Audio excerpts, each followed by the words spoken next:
ನಮಸ್ತೆ, welcome to my YouTube channel the world of knowledge.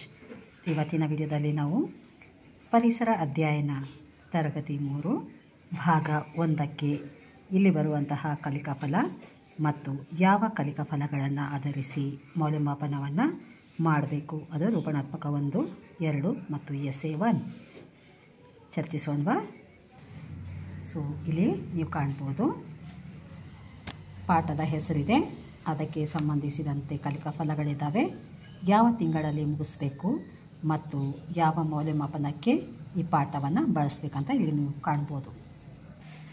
ಹಾಗಾಗಿ ಪಾಠ 1, ಪಾಠ 2 ಈ 2 ಪಾಠಗಳ ಕಲಿಕಾ ಫಲಗಳನ್ನು ಆಧರಿಸಿ ರೂಪಣಾತ್ಮಕ ಮೌಲ್ಯಮಾಪನ 1 ಸೆಟ್ ಮಾಡಬೇಕಾಗತ್ತೆ. ಪಾಠ 3 ಮತ್ತು 4 ಬಳಸಿ, ಅಂದರೆ ಅಲ್ಲಿರುವಂಥ ಕಲಿಕಾ ಫಲಗಳನ್ನು ಆಧರಿಸಿ ರೂಪಣಾತ್ಮಕ 2 ಮತ್ತು ಎಸ್ಸೆ 1 ಅಂದಾಗ 4 ಪಾಠಗಳನ್ನು ಬಳಸಿ ನಾವು ಅಲ್ಲಿ ಬರುವಂಥ ಕಲಿಕಾ ಫಲಗಳನ್ನು ಆಧರಿಸಿ ಪ್ರಶ್ನೆ ಪತ್ರಿಕೆ ತೆಗಿಬೇಕಾಗುತ್ತೆ. ಸೊ ರೂಪಣಾತ್ಮಕ 2 ಅಂದಾಗ 3ನೇ ಪಾಠ ಮತ್ತು 4ನೇ ಪಾಠದಲ್ಲಿರುವಂತಹ ಕಲಿಕಾ ಫಲವನ್ನು ಆಧರಿಸಿ ಪ್ರಶ್ನೆ ಪತ್ರಿಕೆಯನ್ನು ತೆಗಿಬೇಕಾಗುತ್ತೆ.